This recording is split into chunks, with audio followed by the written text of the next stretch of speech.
महाकुंभ मेला दुनिया का सबसे बड़ा धार्मिक आयोजन है, जहां करोड़ों श्रद्धालु संगम में स्नान करने के लिए आते हैं।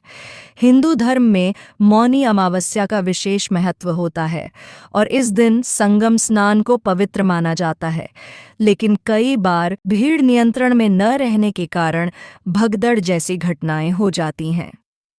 2025 के प्रयागराज महाकुंभ में भी एक ऐसी ही दर्दनाक भगदड़ हुई है। मौनी अमावस्या के शुभ अवसर पर 12 करोड़ से अधिक श्रद्धालु संगम में स्नान करने के लिए पहुंचे हैं। पूरे शहर में जनसैलाब उमड़ पड़ा था। घाटों पर लोगों की भारी भीड़ थी, लेकिन वहां सब कुछ शांतिपूर्ण चल रहा था। महाकुंभ केवल आस्था और श्रद्धा का पर्व नहीं, बल्कि जनसैलाब का महासंगम भी होता है। लेकिन कभी-कभी यही भीड़ दुखद हादसों का कारण बन जाती है। 2025 के प्रयागराज महाकुंभ में मौनी अमावस्या के दिन मची भगदड़ में न जाने कितने श्रद्धालु अपनी जान गंवा बैठे।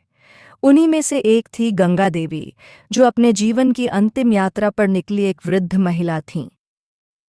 गंगा देवी 75 साल की एक बुजुर्ग महिला थीं, जो उत्तर प्रदेश के एक छोटे से गांव में रहती थीं। उनकी पूरी जिंदगी भगवान की भक्ति में बीती थी।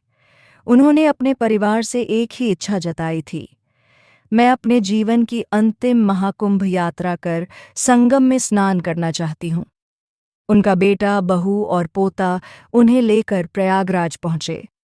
रास्ते में उन्होंने बताया कि यह उनका अंतिम कुंभ होगा, क्योंकि अब उनका शरीर ज्यादा यात्राएं सहन नहीं कर सकता।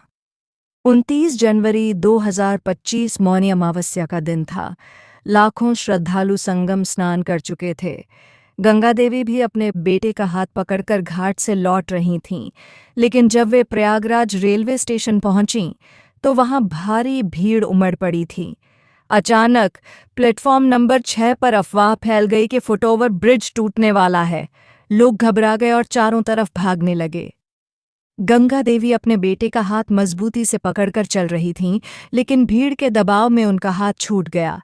वह कमजोर थीं, तेज भाग नहीं सकीं और भीड़ के बीच गिर पड़ीं। लोग उन्हें कुचलते हुए आगे बढ़ते गए। किसी ने उनकी चीखें नहीं सुनी। बेटा भी भीड़ में फंस गया और मां तक नहीं पहुंच सका। कुछ देर बाद भगदड़ थमी। पुलिस और राहत दल घायलों को उठाने लगे। गंगा देवी अब भी वहीं पड़ी थीं। उनका शरीर बेहोश था, सांसें थम चुकी थीं।